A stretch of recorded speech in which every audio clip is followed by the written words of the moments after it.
Сәкен Сейфуллин, Сыр сандық. Орындаған Ыдырыс Қуаныш. Қазақ әдебиеті.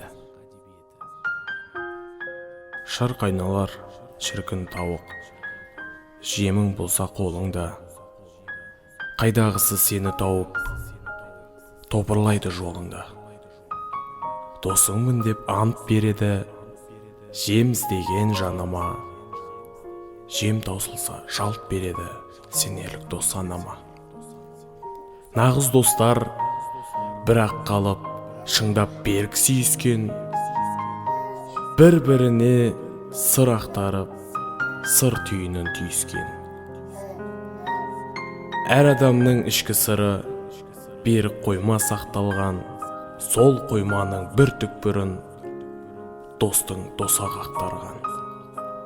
Кейде шуға сол түкпірді іздейді жан жақынын, шертеді жан сырлы жырды, сырлас жанын шақырып.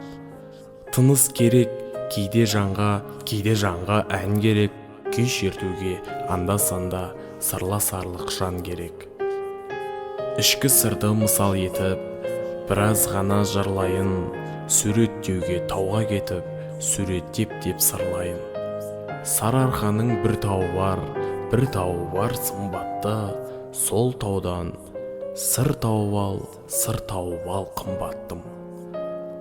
Қалың зеңгер құзды шаттар қалың ну, сарқырайды мұз бұлақтар удашу, нуда бір шың тіптік сұңғақ бір биік. Шың суретті бейне жұмбақ, тұрғандай көп сыр жиып. Шында айналған құзды шаттар аққан су, сылдырлайды мұз бұлақтар удашу. Сөзім мысал, достым тыңда ойлап ал, түрлі сыр бар, сол бір шыңда қойма бар. Қойма шыңның нақ басында қақпасы, алтын жазу қақпасында қақпаның тастақтасы.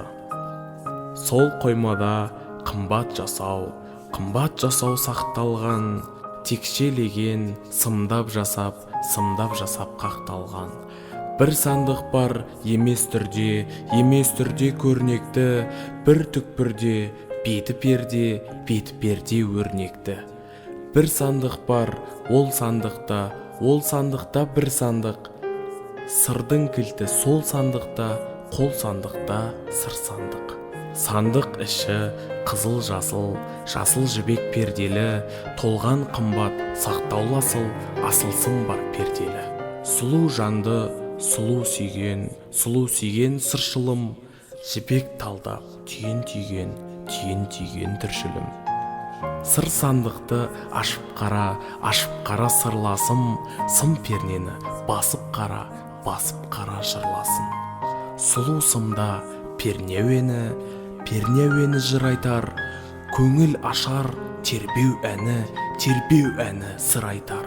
Шыққанбыз дос шыңға талай сырды ойланып, ақтаралық алтын сарай қойманы.